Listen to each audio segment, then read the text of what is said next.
Good day, my name is Daniel Wahome and welcome to The Living Legends. In today's edition, we speak to a man who has represented the country at the Commonwealth Games, he has been at the Olympic Games and also played professional golf. We speak to one sporting legend of the country, Mr. Elisha Kasuku, and welcome. Thank you very much, Mr. Wahome. You're welcome at Royal Nairobi Golf Club, which was built in 1906, if I'm not wrong, yeah. And like for everybody else, when we get to speak about this program, we ask that you tell us your story about where you were born, where you grew up, and your early education. Yeah, Mr. Wahome, I was born in Nakuru way back 72 years ago.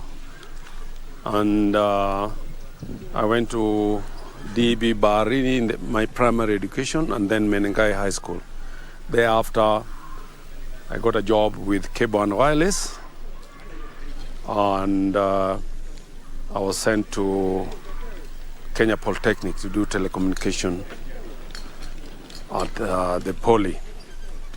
Thereafter, I was employed at the radio station, receiving station at Ngong, where the Dagoretti corner is. And then after that, I went to Longonot Earth Station in Rift Valley, near Suswa.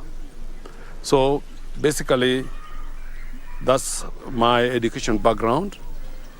And later on, I was sponsored by the Italian government, the IRI, to do marine satellite engineering in Italy. So I stayed in Italy for 5 years. Let's now come to what you're better known for as a sportsman. How did you get into athletics, which is what you got into first, and specifically race walking? I wasn't an athlete at all, because during the games time in the primary school, I used to escape from school not to do the games, because we had to do kidding in the evening. And then we had to run from Nakuru Baharini to golf club in order to do kidding, in order to survive. But I didn't know that I was building up endurance in my system by running 4 kilometers up, go and do 18 holes, which is 3 to 4 kilometers again, and then run 4 kilometers down. But basically I was covering about something like 12 to 15 kilometers a day.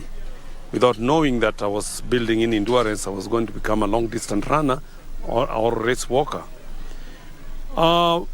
It happened at Menengai. They used to have the grading. For every class, you have to try and run 800 meters, 1,500 meters, and then you're given grading. And then I did 800 meters under 2 minutes. Then the teachers realized that, this man can be a good athlete. Now, for me, I was a good road runner and finished second to fourth in the Rift Valley Secondary School Championship. But that was in which distance? I couldn't get the number one, because in Rift Valley at that time, with Blevins, John Blevins, who was our education director in Rift Valley, anybody who wins the National Secondary School Championship, you are given free bursary for the whole year. But since Mr. Wahome, I was looking for the school fees, I had to see if I can get number one in Kenya in athletics so that I can be given bursary. But taking into account that was Rift Valley. And let me tell you, at the 1974 Commonwealth Games in Christchurch, we were 15 former National Secondary School Championship team from Rift Valley. So I could not win the National Secondary School Championship. So the teachers who were there by that time, because we had the Coptic teachers from Europe and from England, they say, no, let me tell you, Elisha, the best thing you can do, change your sports to race walking, then you'll win in the national championship, and then you represent national championship, and then we give you the bursary for the whole year. Then I started race walking, I couldn't win the inter-house race walking at Menengai. But suddenly, I went and won the Nakuru District Championship. Well, the 1976 Olympics you were in the team, and it just turned out to be one that, Kenya eventually boycotted, going by the name of the non-aligned movement and Soweto, all that was around it. When you got to Montreal, then got the information that, hey, listen, back to Nairobi. What was that story, and how did it change your outlook for, of the world, politics and sports? It was painful. It was unfair for people like Henry Rono, who actually was the world best by that time. And I knew I was going because the pre-Olympic, 2-3 days before the start, I clocked very good time, 40 minutes, 0.05 in 10 kilometers. Then that was my chance to get the medal. And it was a rest day. The next day, after the opening ceremony, I was on the touchline. So I didn't even go for the opening ceremony because we didn't go for opening ceremony. We just stood to see people now wearing their suits, going for opening ceremony. Because the Olympic Village was attached to the stadium. So we could see them going, and it was very unfortunate for the boxers who actually weighed in the morning to fight in the evening. And then you're being called to go back. Economically, it was not really, we didn't really see the need for us to go up. Because we had practiced for 4 years for this thing. And then we should have boycotted buying things from New Zealand and all those things. But later on is when people realized that it was a big mistake for the boycott. And then 1980, it comes to about Russia going into Afghanistan. Now it was like that. 1994, Russia did not go to Los Angeles and the rest of things. See, if you mix sports with politics with sports, there will be no sports in this world. Well, the other sport, and just everyone can see from the background, is golf. You mentioned at the start of the interview that you used to be a caddy. When in primary school, you would rush to, go carry the bags. How did you get, eventually into playing, that when you moved from race walking, you got into professional golf? Take it like this. Before it was golf, and then I came to race walking. Then race walking. You see, I didn't know that I was going to build up endurance walking on the golf course at Menengai Hill. But we started it down when I was 10 years at Menengai Social Center in Nakuru. The director of social services, the Mzungu at that time, they did the correct thing by introducing the game of golf to the young kids. So when you have such thing, then we started becoming academy with my elder brother, Musa Dada. I was 10, Musa was 12. I could not carry a golf bag, Musa could carry. And then we were using that thing to pay for our school fees. We were using the caddy's fee to come and pay us for our school fees. So when I came into race walking, because of the bursary. But initially, my interest was in golf. Of course, when I was 14, I could play single handicap, maybe back to handicap.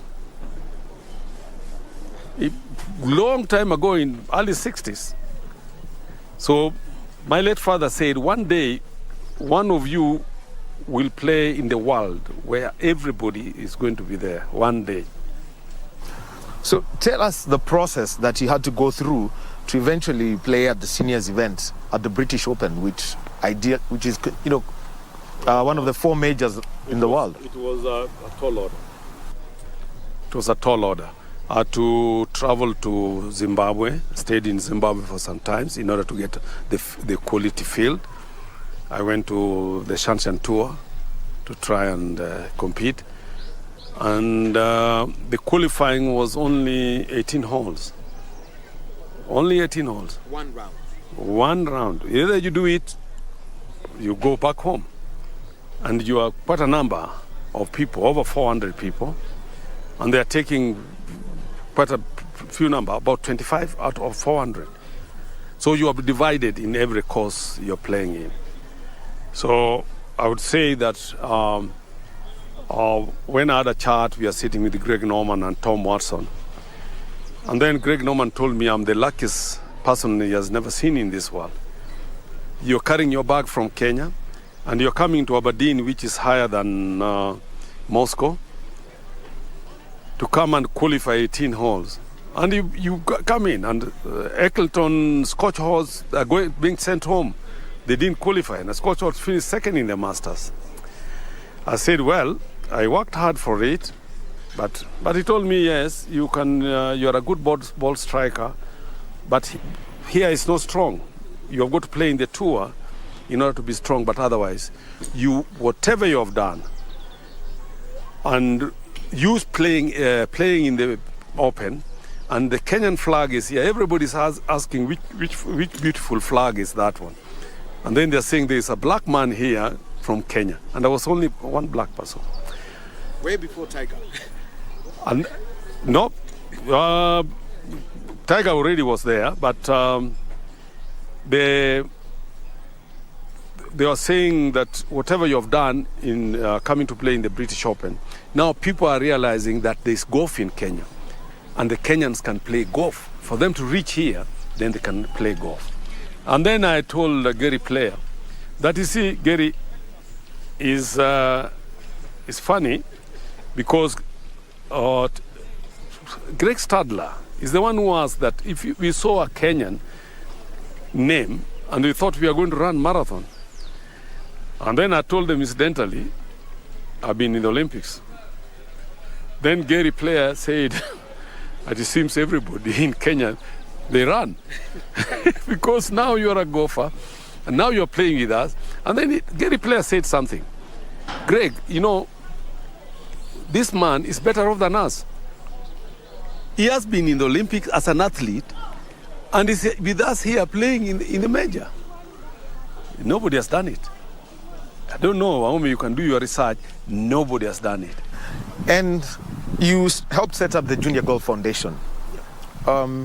What has been what are the fruits that the JGF has borne, and what is the way forward for golf in Kenya? Well, when I went to Zimbabwe Open, I went to play Zimbabwe Open in Chapman. I found Nick Price with the juniors. They was being sponsored by Spalding. Then I went to Nick Price and had a chat with Nick Price. How can I get some class for our juniors in Kenya? Then he asked me, do you have Junior Golf Foundation with you in Kenya? I said, no, we don't have. So told me, Elisha, that's the first thing. That's the first thing you have got to do. You must have Junior Golf Foundation in Kenya. Now, we came, I talked to Samwai. Samwai started the Junior Golf Foundation. And now they used to send me to Nakuru, Kericho, Thika. That's where I got Richard Enley and the group. And it was good. We had Limp Jr., Jacob Okello, Fred Kamau. Those were the juniors. And at the moment now, they are all professionals. Mr. Elisha Kasuku, thank you very much for being with us on The Living Legends. We have been in conversation with Mr. Elisha Kasuku. He is one of the founders of the Professional Golfers Association of Kenya. He started the Junior Golf Foundation. He's played at the British Open, one of the 4 golf majors, and he has also been to 3 Commonwealth Games and an Olympic Games representing Kenya in race walking. He has performed at the highest level of sport in 2 sporting disciplines. It doesn't come easy. You won't find them in the world coming that quick.